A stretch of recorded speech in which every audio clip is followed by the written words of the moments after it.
예, 잘 지내셨습니까?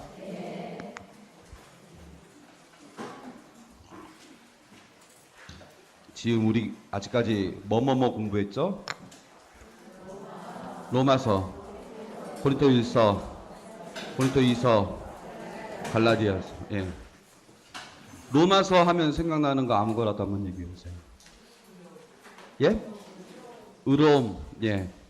또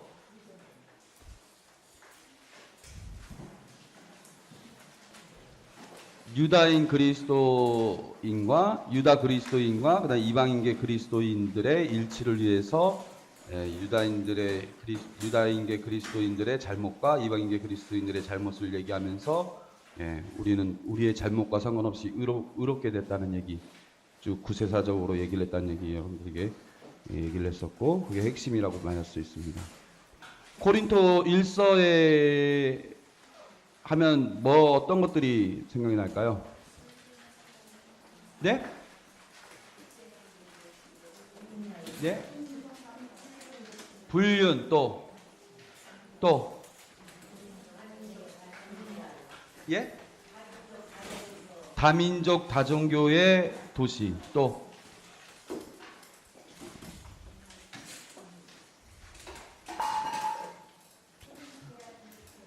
예? 코린티아 제스타인 그 코린토인처럼 행동하다라는 것이 방종하면서 살아간다는 것을 의미한다는 얘기였었죠. 아무튼 코린토 1서는 코린토인들이 보낸 편지 안에 담겨진 사목적인 문제에 대한 대답이라고 얘기를 했습니다. 그래서 그 성찬예의 문제, 남자 여자의 그 문제, 그 전례 참석의 문제, 부활에 관련된 문제, 이런 것들, 또 불륜하는 자들과 상종하지 말라는 얘기, 이런 얘기가 있었다고 했고, 코린토 2서는 눈물의 편지 이후에 쓴 거죠. 그래서 그것은 코린토 D서가 된다는 거. 코린토 2서는 코린토 D서가 된다는 얘기 했었습니다. A, B, C, D가 있는데 코린토 B는 코린토 1서고 눈물의 편지가 코린토 C, 그 다음에 코린토 D서가 코린토 2서라고 얘기를 했습니다. 그래서 눈물의 편지로 회개했던 코린토인들에게 다시 모금을 할 목적으로 가기 전에 편지를 쓴 거라고 얘기했습니다. 그 다음 갈라티아서는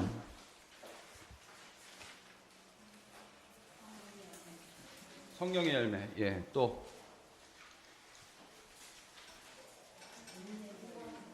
논쟁적인 서가 아니고 또 의로움은 무엇에 의해서가 아니라 무엇으로 우리가 의롭게 된다고 얘기를 했죠? 율법이 아니라 믿음이다, 이런 얘기를 했습니다. 그리고 제가 성령의 열매, 육적인 열매 해가지고 육적이라는 말은 우리가 보통 뭘로 해석하면 쉽다고 얘기를 했죠? 세속적인이라고 여러분들 얘기했죠? 이렇게 정리해 볼 수 있겠습니다. 당황하셨죠? 물어보니까.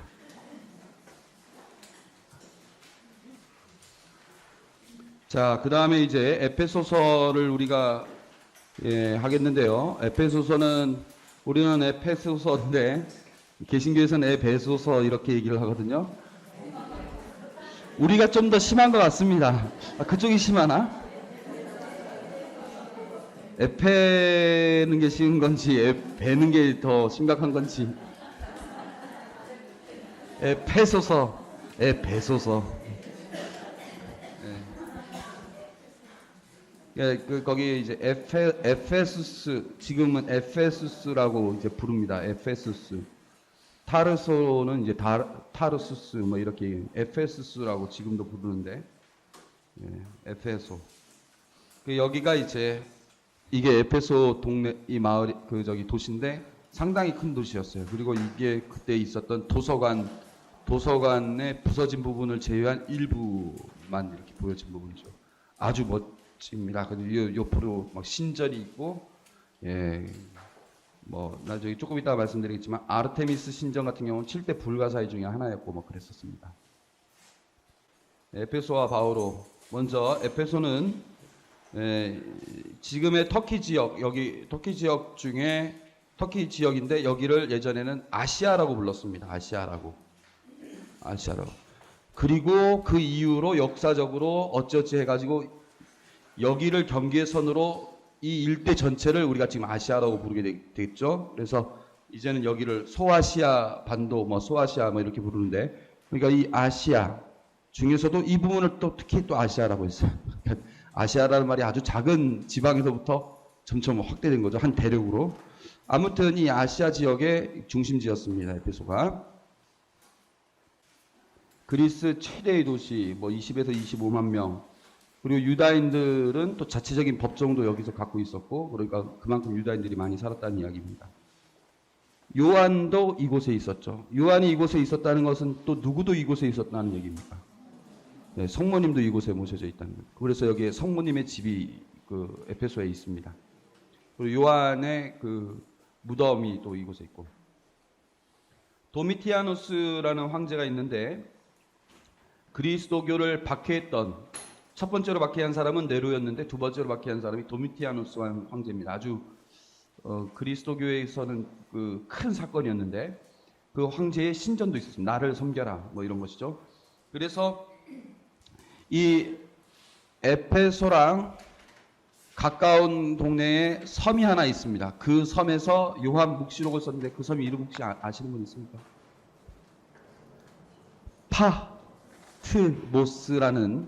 파트모스라는 섬에서 요한 묵시록의 저자가 썼는데 그 배경이 바로 이 에페소를 중심으로 한 배경입니다. 도미티아누스 황제의 그 박해를 보면서 그랬었던 적도 있었고, 그 다음에 노천극장이 24,000명이 들어간다고 했으니 제가 그때 얘기했죠. 콜로세움에 곱하기 10 하면은 그 도시 인구라고.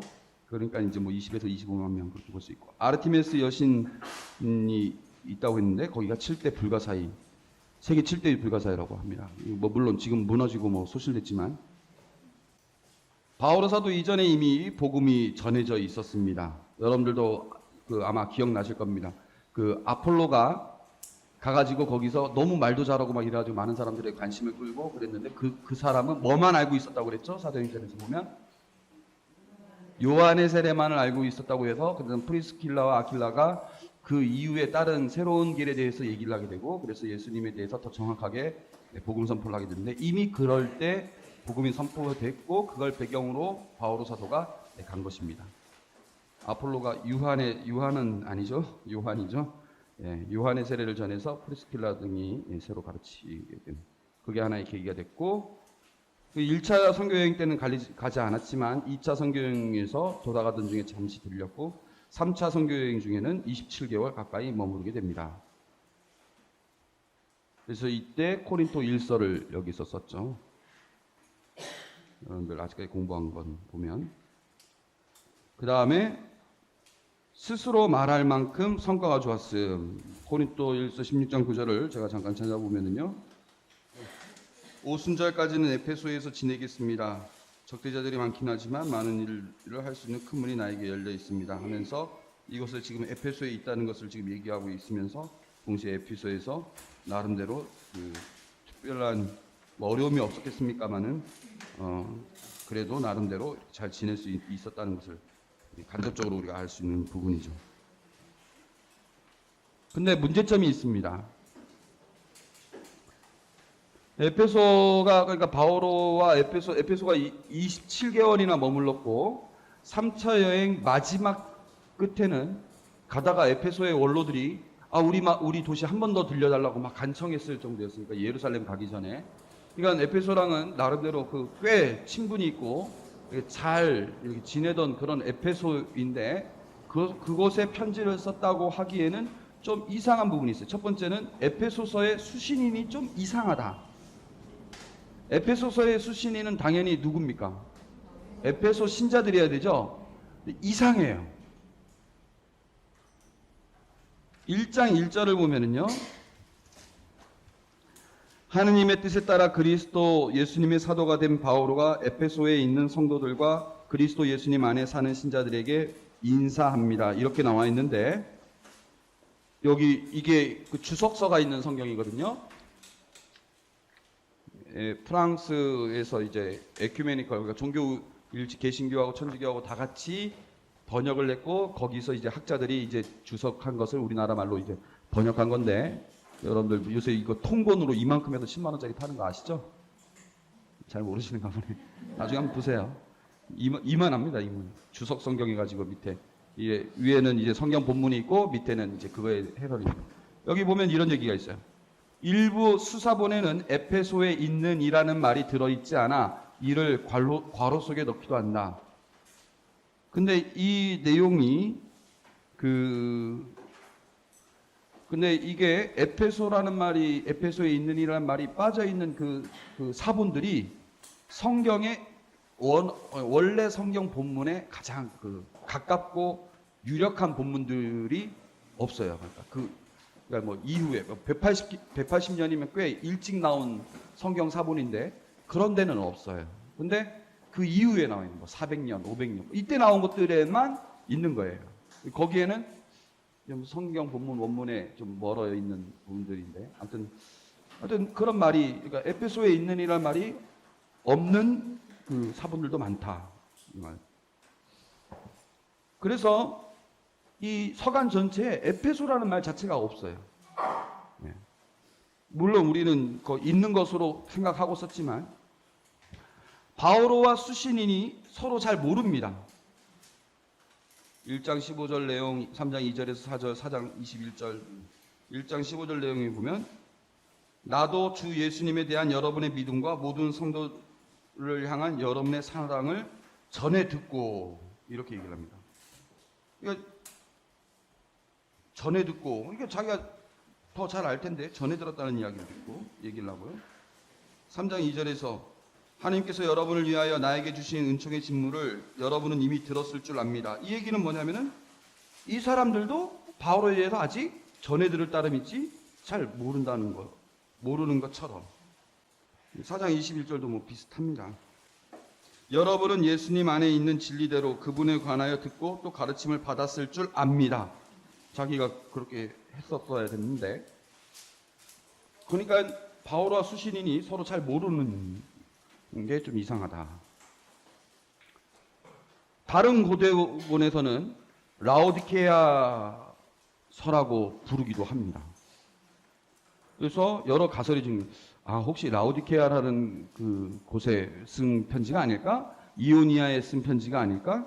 뭐 이런 가설들도 학자들 간에 나왔고, 여러 가지 막 복잡한 그 이론들을 다 이렇게 정리해서 보면 대다수의 학자들은 회람서간으로 봅니다. 회람서간.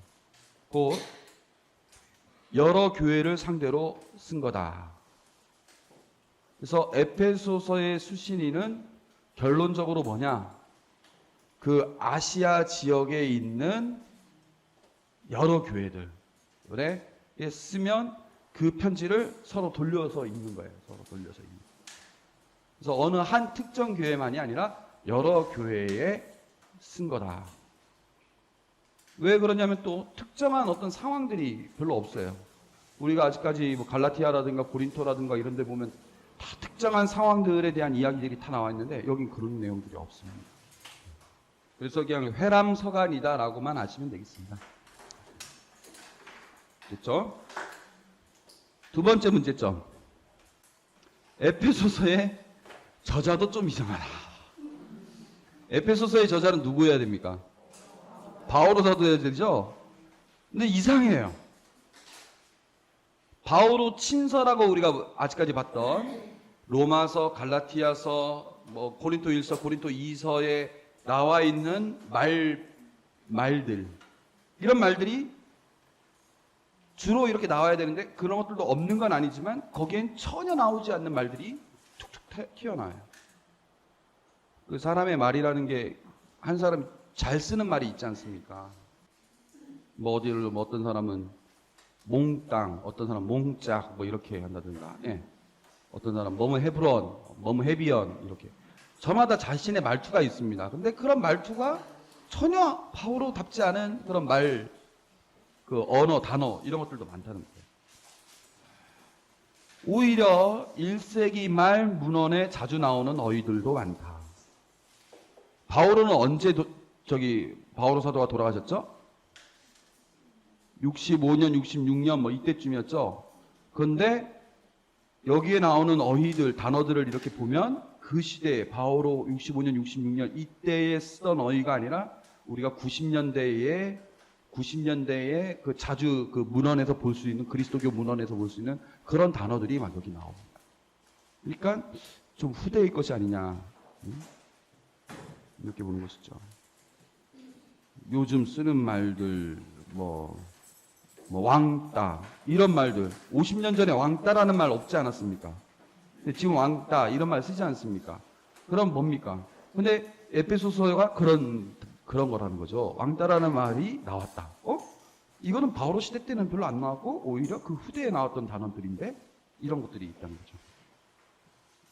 바오로 친서와는 또 다른 의미로 쓰이는 어휘들도 있고 그리고 그 문체가 화려하고 길고 복잡하고 형용사와 속격 구문을 많이 사용하고 그러니까 막 문장이 막 길어요. 막 길어요.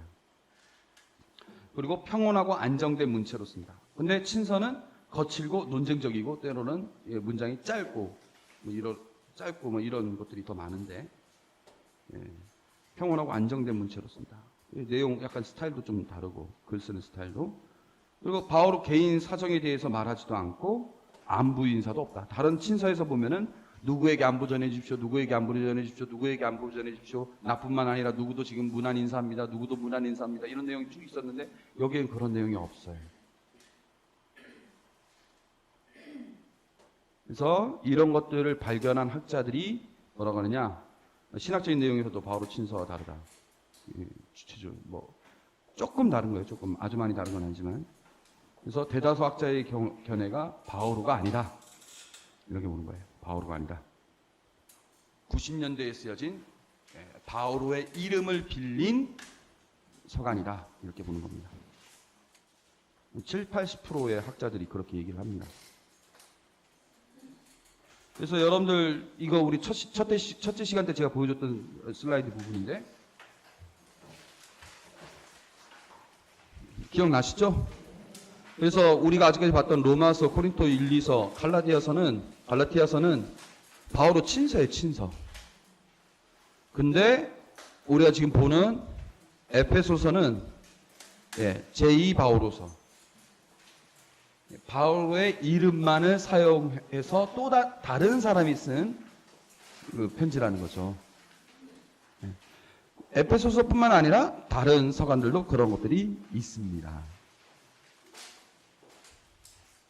그리고 요 네 개 서간은 옥중 서간입니다. 그래서 에페소서는 옥중 서간이면서 동시에 제2 바오로서, 바오로 위서 이렇게 말할 수 있습니다.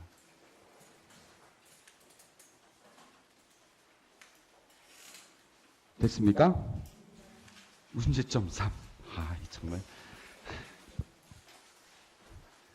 문제점들이 많죠? 에페소서와 콜로새서가 너무 비슷하다. 역사적 배경으로 보면, 그리고 문체로 보면, 그리고 내용으로 보면 비슷한 부분들이 많아요. 자, 역사적 배경에서 보면 감옥에 갇혀 있으면서 똑같은 일을 티키코스에게 맡김. 6장 21절을 찾아보면은요, 이런 내용이 있습니다. 자, 21에서 22 여러분들이 한번 읽어보겠습니다. 시작.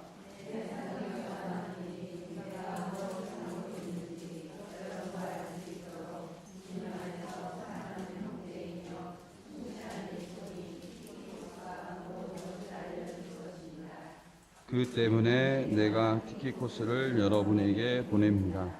우리의 형편을 알리고 여러분의 마음을 격려하게 하려는 것입니다. 자, 그 다음 콜로새서 4장 7절에서 8절을 보면, 자, 여러분들이 또 한번 읽어볼까요? 시작.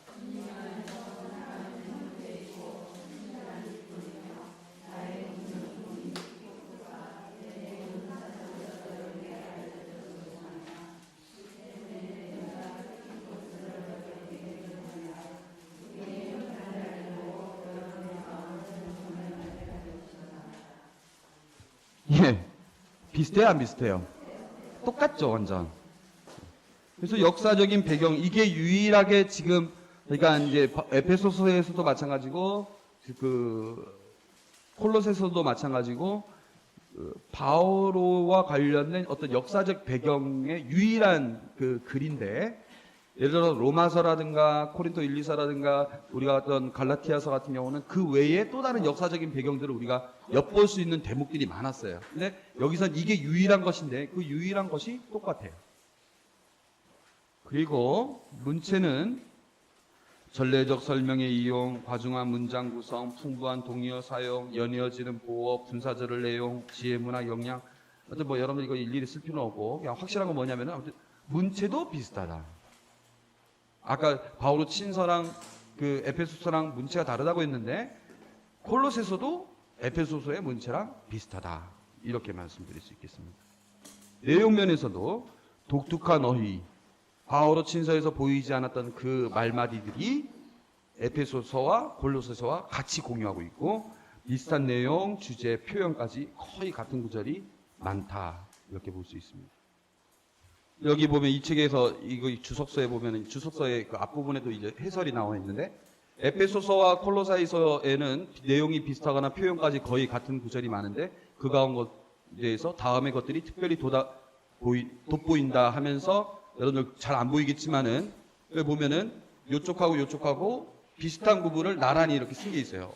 이게 많아요. 이게 사실 이거 다 일일이 써도 되지만 여러분들 쓰면 또 필기할까봐. 이렇게 아무튼 비슷한 그 병행 구절, 우리 마치 마르코와 루카가 루카와 마테오가 서로 비슷한 구절들이 많지 않습니까? 그런 식으로 비슷한 게 많다는 거예요. 어찌 된 일이냐?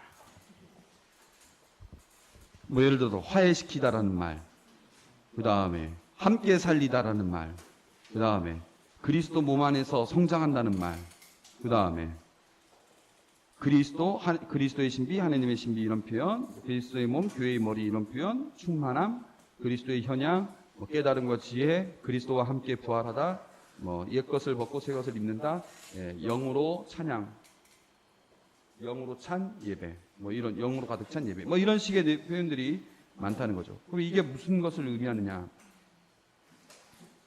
여러 학설들이 많이 있지만 첫 번째로 같은 필자가 시간 간격을 두고 두 서간을 썼다. 왜 그런 거 있지 않습니까? 저도 예를 들어서 여기서 강론했던 거 또 본당 가서 강론하면 똑같은 내용이지만 약간 말마디는 약간 다르고 조금 여기의 상황하고 또 본당에서의 상황하고 좀 다르니까 조금 변형시키기도 하고 그런 식으로 똑같은 사람이 같은 내용 전하고자 하는 메시지 똑같은 걸 갖고 쓴 게 아니냐 이렇게 보기도 하고 필자는 다른데 한 필자가 다른 서간을 이용했을 것이라는 거예요. 예를 들어서 제가 여러분 앞에서 강론했는데 예를 들어서 그 강론의 내용을 어느 신부님이 그 자리에서 들었어요. 듣고 이 내용을 나도 가서 얘기해 줘야겠다 해가지고 자기 본당 가가지고 제 강론의 내용을 자신의 강론인 것으로 쭉 얘기를 했다. 내용은 비슷하겠죠. 근데 뭔가 좀 차이가 있겠죠. 이런 식이라는 거죠.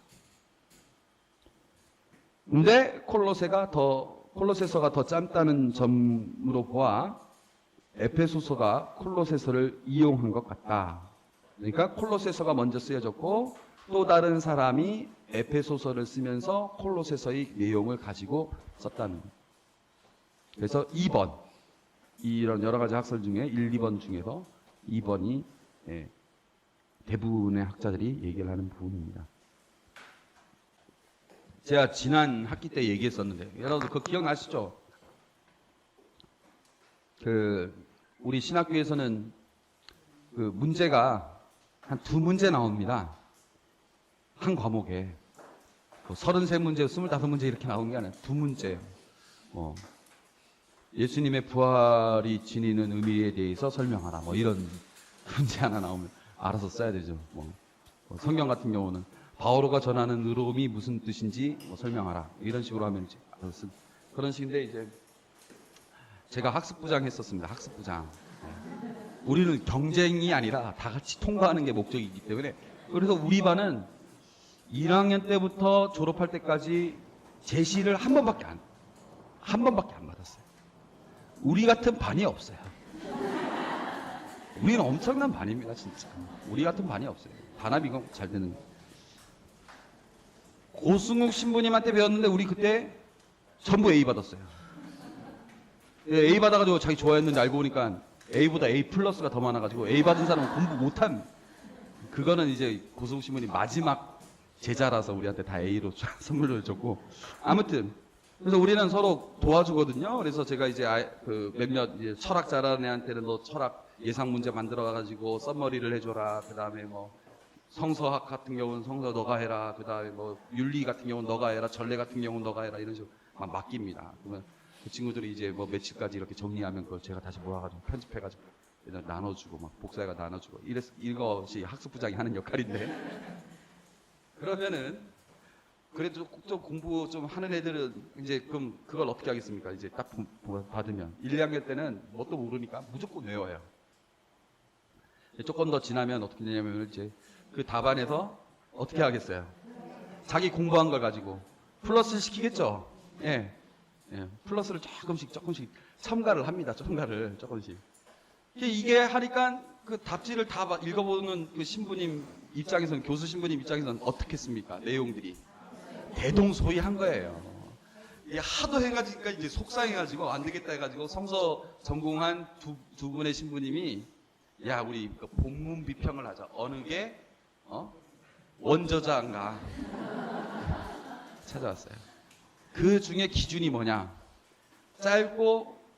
내용이 짧고 내용이 긴 거 있으면 어느 게 더 원저자의 것일까요? 짧은 게 원저자의 것이에요. 왜냐하면 짧은 걸 바탕으로 자기가 더 세련되게 했으니까.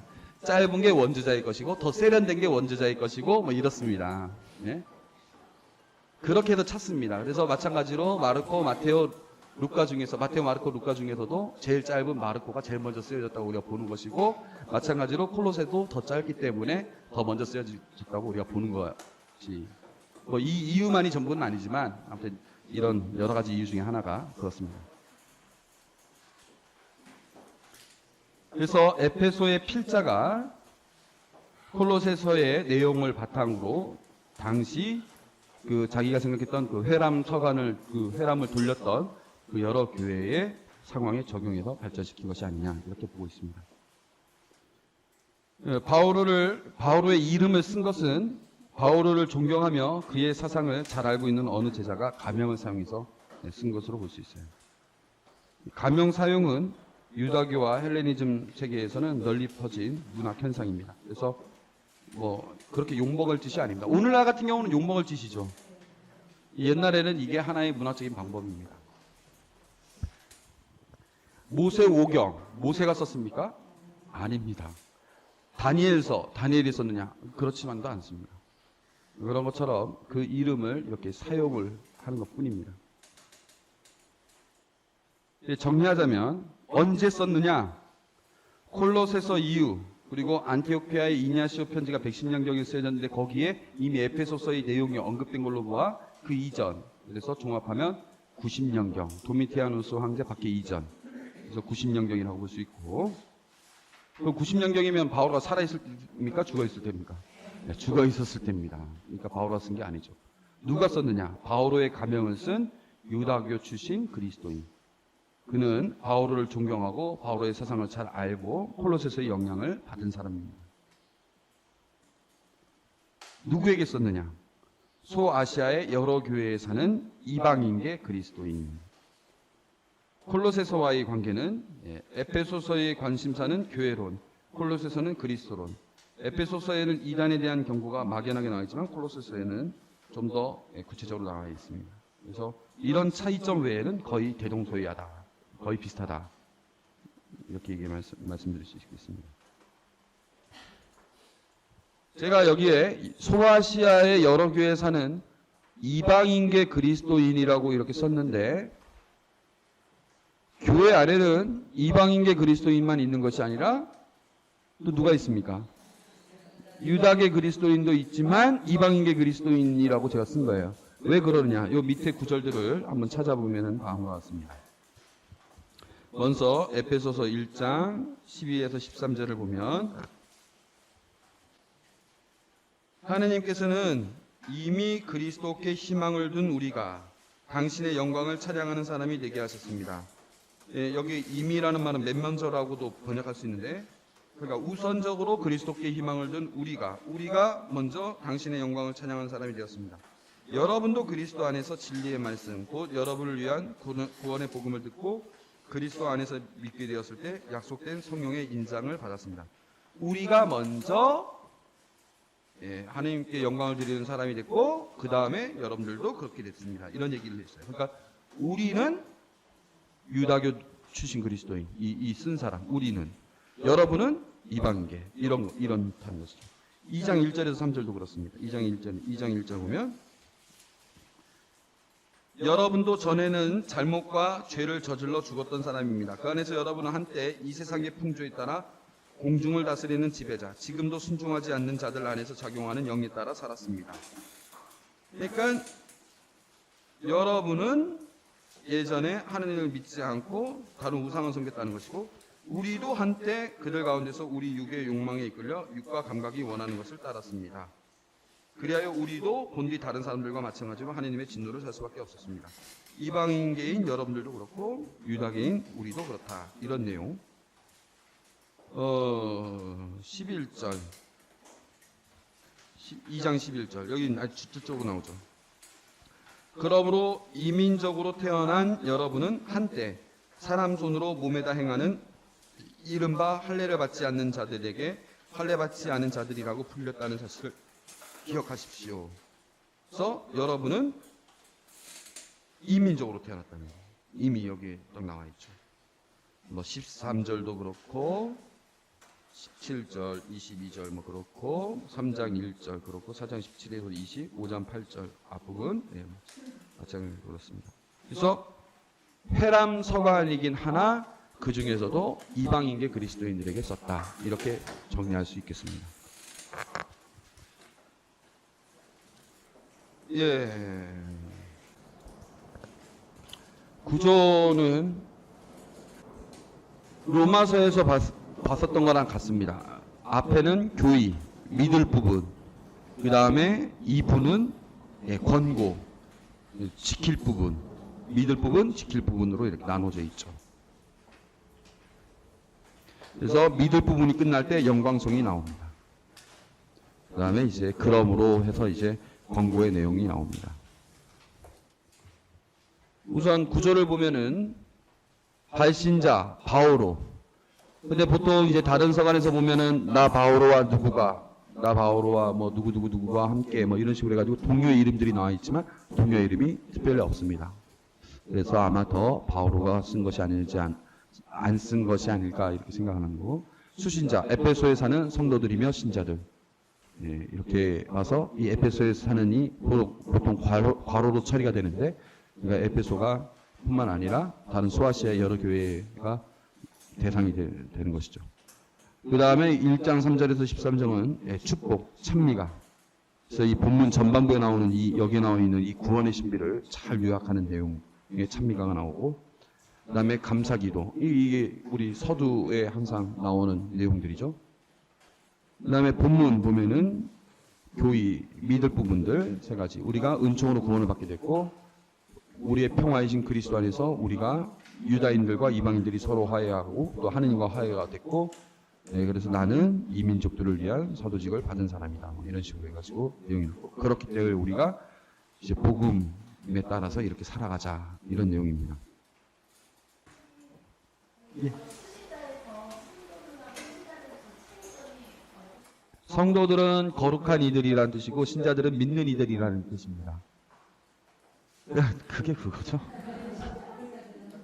예, 성도들은 이제 거룩한 이들, 신자들은 믿는 이들인데, 우리는 이제 신자라는 말을 많이 쓰고, 불교에서는 신도라는 말을 많이 쓰고, 또 개신교에서는 성도라는 말을 많이 쓰는데, 뭐 갔다 보면 되겠습니다.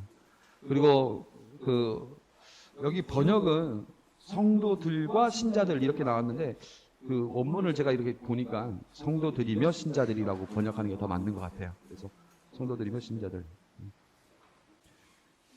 예. 이제 두 번째 시간에는 이제 본문을 살펴볼 건데 가능한 한 제가 본문을 쭉 읽어보도록 하겠습니다. 10분간 휴식하는데요. 제가 왜 이 사진을 썼느냐? 제 방입니다. 월, 화, 수, 목, 금, 토, 일 저는 이 상태로 제 책상을 놔둡니다.